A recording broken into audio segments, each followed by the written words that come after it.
Mes chers compatriotes guinéens, bonjour et bonsoir selon vos points géographiques. Ce mardi 6 mai 2025, il est 13h58 heure de Boston. J'ai une petite réflexion et en même temps parler sur la condamnation du doyen Shérif Bah que je viens de voir sur Média Guinée. Vous savez, mes chers compatriotes, pour garantir une société juste, solidaire et équitable, afin d'amorcer un processus de développement durable, il faut un équilibre d'action entre la légalité et la légitimité. La légalité, c'est quoi? C'est une chose qui est conforme à la loi, aux règles établies par une juridiction. Et la légitimité, c'est une chose que l'on obtient à travers un vote populaire ou un accord populaire, donc à travers l'adhésion de la population. Je vais donner deux exemples ici que j'ai écrits ici. Les actes ou les méthodes d'une lutte, ce que nous faisons là, peuvent être illégaux, mais légitimes dans le fond. Parfois, on peut utiliser des méthodes qui ne sont pas conformes avec la loi dans une lutte. Mais le fond peut être légitime. Parce que nous dénonçons l'injustice, nous dénonçons la mauvaise gouvernance, nous dénonçons le vol des deniers publics, nous dénonçons le non-respect de la loi. On peut utiliser des méthodes qui ne sont pas en conformité avec la loi. Mais dans le fond, notre combat est légitime. Un deuxième exemple de la légitimité, un président qui peut être élu des urnes. La population a voté pour lui, pour des raisons, pour un programme bien précis, mais le président ne tient pas parole. Il ne tient pas ses promesses. Et il a un comportement qui n'est pas en adéquation avec la fonction présidentielle. Et la population peut le désavouer par, surtout nous sommes à l'ère de la technologie, sur les réseaux sociaux, les commentaires suffisent pour savoir si un président est aimé par sa population ou non. Parce que les réseaux sociaux ont permis à la population, au peuple lambda, au bas peuple, de s'exprimer pour qu'un président sache mon peuple m'aime, ce que je fais mon peuple aime ou ce que je fais mon peuple n'aime pas. Les gens pensent parfois que les réseaux sociaux c'est un endroit d'amusement. Non, c'est très sérieux. Les commentaires sur les réseaux sociaux sont le reflet de l'avis de la population qui n'a pas accès aux radios, qui n'a pas accès aux grandes télévisions, qui n'a pas accès ailleurs.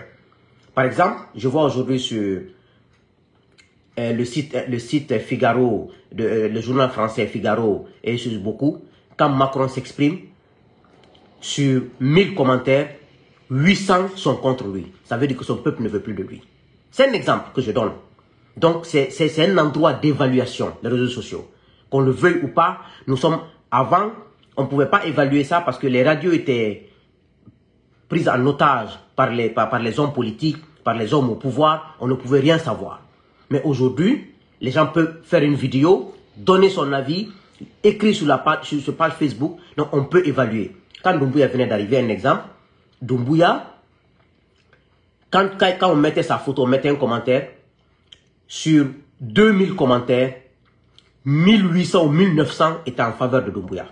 Quand j'ai fait ma vidéo pour dire que Doumbouya ne veut pas quitter le pouvoir en 2021, en décembre, sur 20 000 commentaires, je n'ai pas pu tout lire, mais je peux vous garantir qu'il y avait plus de 19 000 ou 19 500 qui disaient tu mens, nous on aime Doumbouya, c'est un homme, on a confiance en lui. C'est ça l'évaluation de l'amour que le peuple a pour un président. Donc, un président peut être élu légalement par la loi et légitime par la population, et quand il ne respecte pas sa parole, quand il se comporte de manière irresponsable, quand il ne respecte pas sa parole, le peuple peut le désavouer sur les réseaux sociaux en faisant des marches contre lui et en le désavouant à chaque fois, en le voyant, on le crie dessus, on crie sur son gouvernement. Ça, c'est des actes d'illégitimité. Le peuple n'a plus confiance en toi. Donc, je voudrais qu'on retienne cela. La légitimité que Doumbouya cherche, il n'aura pas. Parce que tout ce qu'ils font, ils prennent l'argent public, ils corrompent les populations, ils vont dans les villes, dans les trucs pour parler de nous, mettre ses photos partout. Donc, il n'aura pas de légitimité parce qu'ils corrompent les gens, ils forcent l'amour. Ça, c'est un. La légalité qu'il cherche, il n'aura pas. Parce que depuis qu'il est là, il n'a pas respecté la charte que lui-même il a rédigée avec ses complices. Il n'a respecté la loi, il a instrumentalisé la justice contre les gens. Donc, il n'aura ni la légalité, ni la légitimité sur Fatick. Je veux venir m'adresser après cela au sujet brûlant, à la condamnation du vice-président de l'UFDG, M. Cherif Ba, l'ex-gouverneur de la Banque centrale, par rapport à 10 millions de dollars qu'il a viré au nom de Lansana Conté. C'est des sujets qui fâchent, mais vous savez, moi, j'ai une réputation, vous-même vous le savez, vous pouvez ne pas m'aimer. Mais je me rassure, devant vous les hommes et devant Dieu, de faire mon combat avec honnêteté, avec intégrité. Quelle que soit la sensibilité du sujet, si j'ai mon mot à dire, je dirai mon mot. Parce que Dieu m'observe et parce que le combat que je mène, pas à cause de quelqu'un, pas pour une communauté, pas au nom d'un leader politique, pas au nom de quelqu'un, mais au nom des valeurs que j'incarne. Les valeurs de vérité, de justice, d'impartialité. Parce qu'un être humain, tu viens au monde seul, tu meurs seul. Pourquoi tu mentirais pour quelqu'un?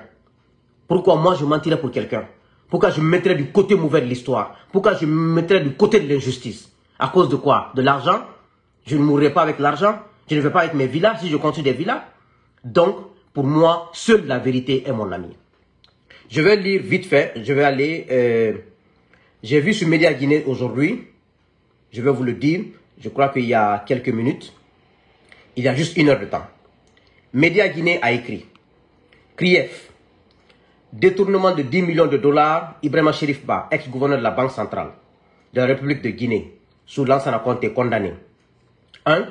À 5 ans d'emprisonnement. 2. Au paiement d'une amende de 5 milliards de francs guinéens. 3. Un mandat d'arrêt contre lui. 4.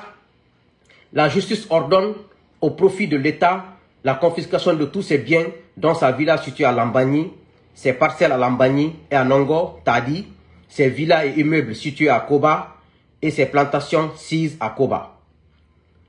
Au paiement au profit de l'État d'un montant de 10 millions 0,5 USD à titre principal de 5 000 milliards de francs guinéens à titre dommages et intérêts pour tous les préjudices confondus. Et j'ai lu les commentaires. J'ai lu les commentaires des uns et des autres. D'autres en font un problème personnel, un problème de parti politique, un problème de chasse aux sorcières.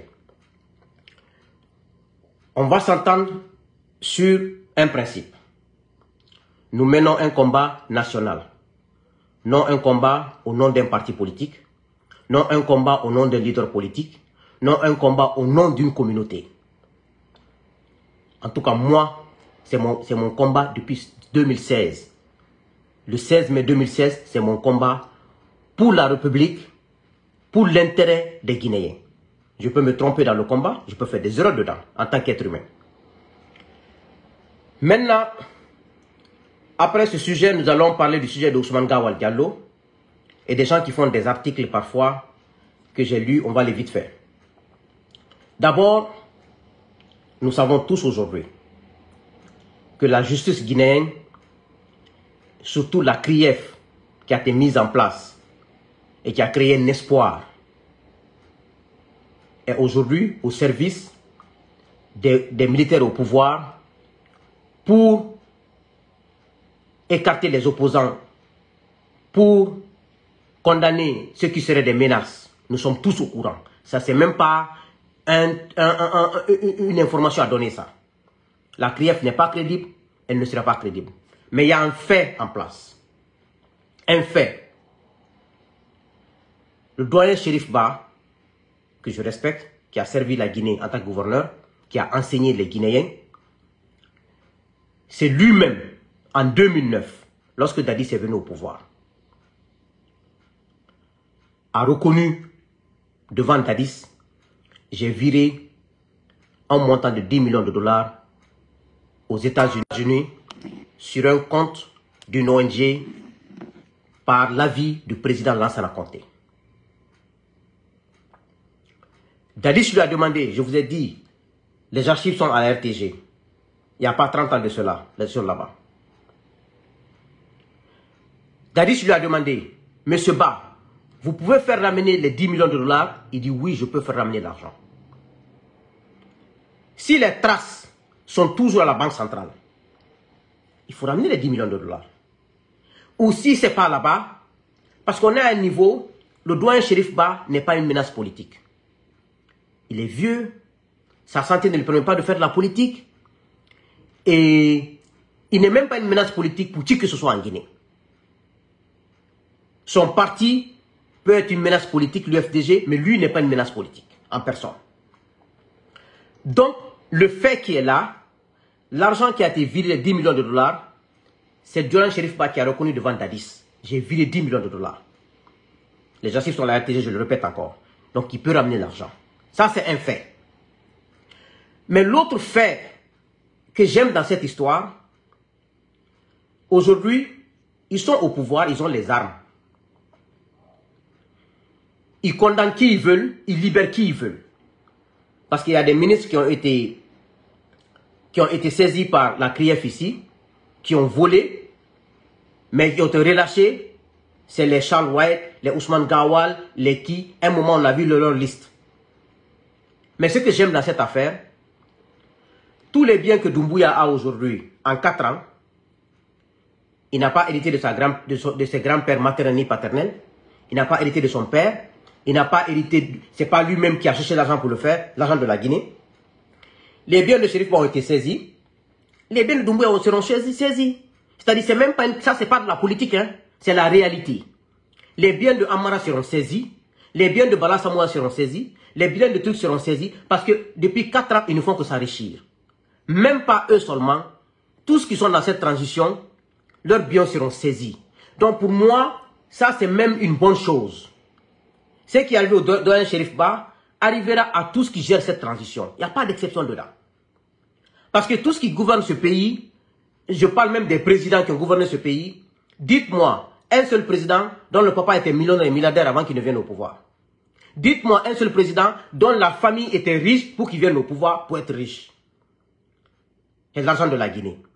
Donc, ça ne doit pas faire un sujet de ce qui peut choquer et faire mal, le fait que la justice est instrumentalisée par les militaires au pouvoir contre les opposants et contre la société civile et contre des gens qui les dérangent.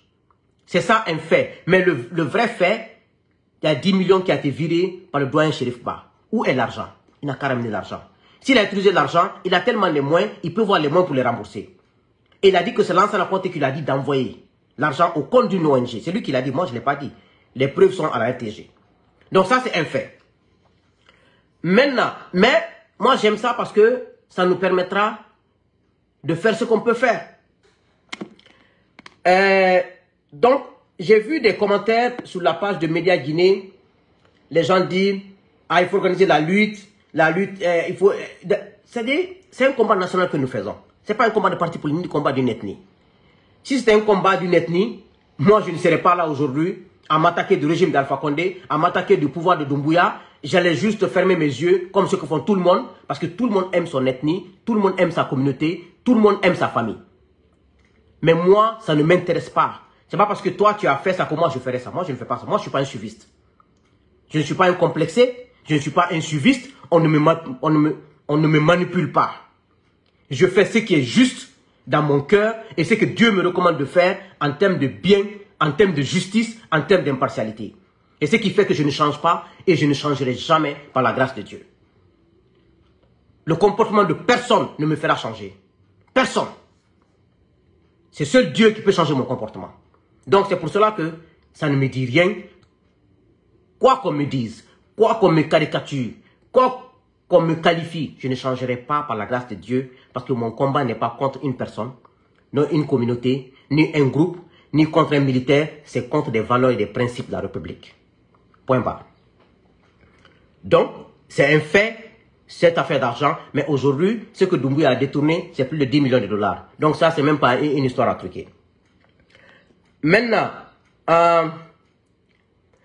Ousmane Gawal, aujourd'hui, qui pense, comme il s'est enrichi, il a voulu beaucoup d'argent, il pense qu'il peut déstabiliser le parti l'UFDG avec les arguments qu'il avance entre les quatre murs.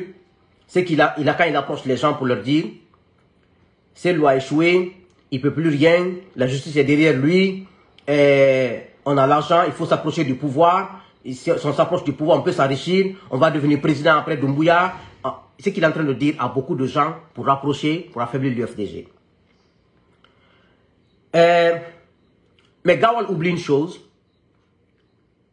Moi, ce que j'ai vu de mon expérience en Guinée, mon observation, il n'y a pas un leader en Guinée de 2010 à maintenant où je vous parle, peut-être avant il y en a eu, qui a eu un soutien financier, humain, comme Cellou Dalein Diallo. Il n'y en a pas. Et Gawal n'arrivera même pas au cheveu de Cellou Dalein.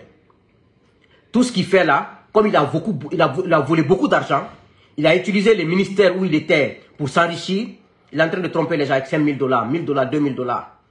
Mais ça ne fera aucun effet sur le président Cellou parce que Cellou est plus fort que Gawal, ça ne se compare même pas. Mais ce qu'il est en train de dire aux gens, il est en train de vous tromper. Vous qui pensez que Gawal est fort, il faut maintenir Mamadi au pouvoir et on va s'approcher, on va s'enrichir, après on va devenir président. Je vais vous rappeler une histoire, un fait. Les ministres jeunes d'Alpha Condé, les ministres qui étaient jeunes auprès d'Alpha Condé dans le gouvernement, avaient la même mentalité. On va aider Alpha Condé à avoir le 3e mandat. Il va éliminer le Sidi et les grands leaders politiques. On va s'enrichir. Après un mandat de 6 ans, Alpha serait vieux. On va le mettre de côté. On va prendre le pouvoir. Ils sont où aujourd'hui? Tous les ministres jeunes d'Alpha Condé, sans exception, c'était leur mentalité. Parce qu'ils ne le faisaient pas pour Alpha, ni pour la République. Ils le faisaient pour eux-mêmes. Ils sont tous assis chez eux. Ils ne peuvent même pas parler sur la scène politique comme moi je parle. Ils ne peuvent pas. Au nom de quoi? Parce qu'ils n'ont plus la légitimité. Moi, j'ai la légitimité de parler. Les gens me croient parce qu'il y a des preuves de mon combat. Il y a les preuves de mes principes de combat et de valeur. Et ils ne peuvent pas le faire. Malgré leurs compétences, malgré leur expérience. Ils sont assis à la maison, d'autres sont en exil. Ils ne peuvent même pas oser écrire sur Facebook. C'est ça le combat de valeur. Quand tu mènes un combat de valeur, tu mènes un combat de principe, tu n'auras jamais honte. Quand tu mènes un combat pour la République, non pour un homme, non pour toi, tu n'auras jamais honte.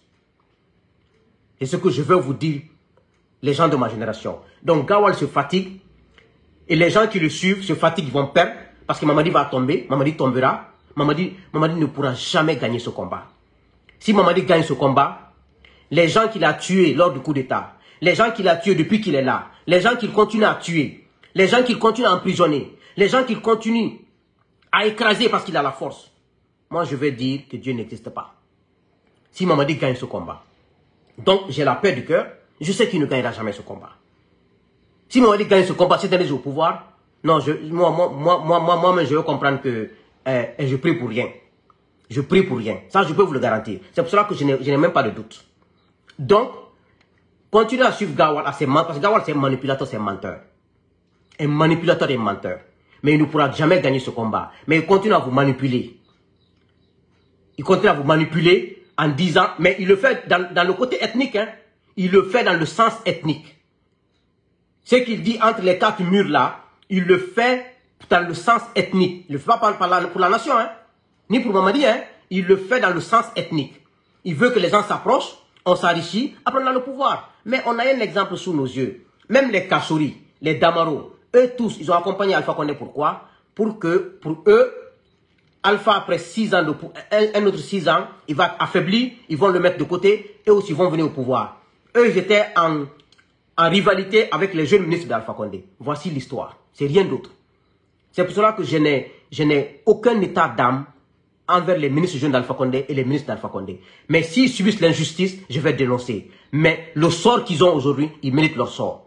Parce qu'ils étaient de mauvaise foi, ils n'accompagnaient pas Alpha Condé, ils n'aimaient pas Alpha, ils aimaient leur propre intérêt et leur propre combat. Donc, c'est ça un peu le rôle de Gawal. C'est qu'il est en train de jouer aujourd'hui. Et tu entends Sera, tu entends, tout est ethnique. Mais ça ne marchera pas. Parce que nous, on mène un combat national. Et après Doumbouya, c'est un gouvernement au nom de la Guinée qui sera mis en place. Ce n'est pas un gouvernement de malhonnêtes comme ils ont aujourd'hui. Donc, je vais aller aux éditos articles que je lis souvent sur les sites d'internet. Je m'adresse à tous qui rédigent ces éditos en disant ceci. Je vais être très clair. Nous sommes revenus à l'ère Sékou Touré, les kidnappings, les disparitions, le parti État. Vous savez, quand on mène un combat, il faut qu'on soit juste. Il faut qu'on dise les choses telles qu'elles sont. Mais par rapport à nos ressentiments contre un président et contre tant, on aime caricaturer les choses. Depuis que la Guinée a été indépendante, il n'y a jamais eu de démocratie. Il n'y a jamais eu d'alternance. Il n'y a jamais eu de vrai jeu démocratique. Le premier régime, moi je ne l'ai pas vécu. Selon les vidéos, les textes que je lis, c'est un régime qui a dit on est révolutionnaire, nous faisons du communisme, la révolution, je ne sais pas. Donc, parce que moi je suis partisan d'aucun président guinéen. Non, j'analyse tes faits et je t'apprécie par rapport à tes faits. Donc, Sékou, lui, s'est assumé avec sa révolution. Quand il est venu, il a dit, il a fait 4 ans de transition ou 5 ans, il a dit la démocratie, il n'y a jamais de démocratie. C'est que c'est Alpha qui ne vous a pas exposé les militants qui ont été tués en Haute-Guinée, à Conakry, ses propres militants. Il n'y a eu jamais de démocratie. Il y a eu toujours un semblant et le pouvoir en place a toujours réprimé l'opposition dans le sang. Sous Conté, il n'y a pas de démocratie. Je vois souvent ma génération dire « Ah, sous Conté, on était à l'aise. Sous Conté, il y avait la paix. On était d'accord. » Non. Mes chers compatriotes, ma génération, moi j'ai 45 ans aujourd'hui. Ceux qui ont 35 ans aujourd'hui et ceux qui ont 55 ans aujourd'hui, à l'époque, on était jeunes, on était inconscients. Ceux qu'on connaissait aller jouer au football, aller à l'école, aller danser, on était au courant de rien sur le plan politique. Donc, sous Lansana Conté, selon moi, mes recherches, il n'y avait pas de démocratie. C'était un parti État qui était là, mais sous une autre forme. Quand il y a élection, c'est eux qui remportent tout. Quand tu n'es pas d'accord avec eux, tu perds ta place. Quand tu les emmerdes, ils t'amènent en prison. C'est un peu ça. Et ce que tu restais le socialisme. Merci mon frère, le socialisme. Lui, c'est assumé. Et là, c'est quand il est venu, il a maintenu le système Sékou, mais il a un peu modernisé. Et il est mort au pouvoir. Les conséquences de sa mort au pouvoir. Et il a fait 8 ans malade. Il ne pouvait pas se lever pour marcher.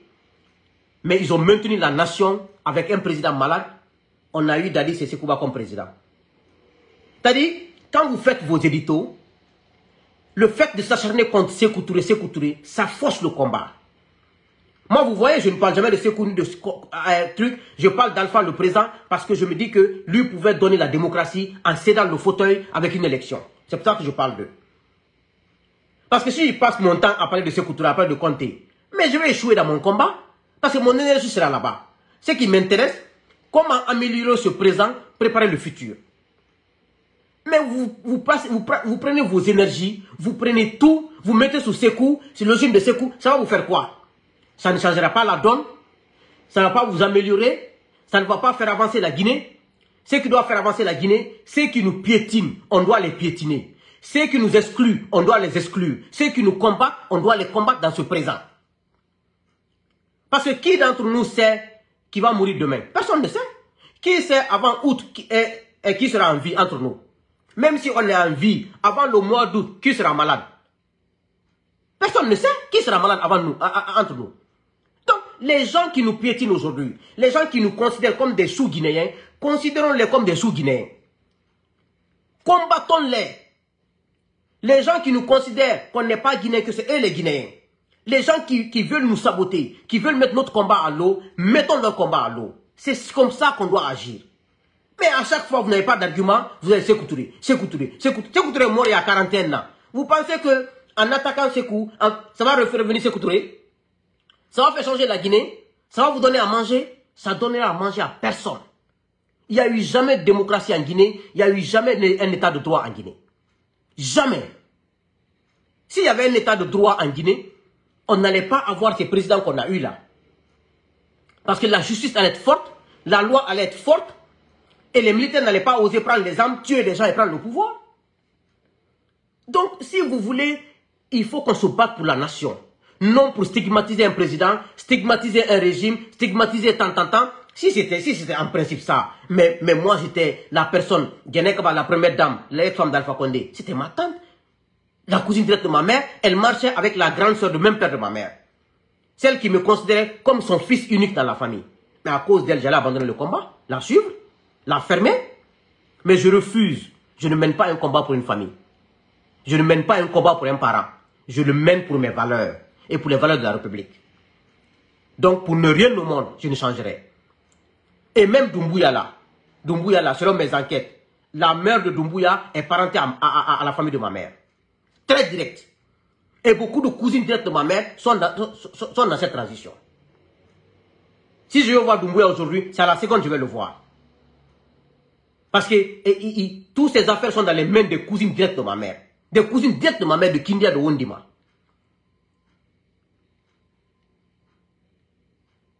Et sa mère partait souvent chez mon grand-père, mon homonyme à Djegedou. La mère de Doumbouya. Elle partait chez mon grand-père à Djegedou.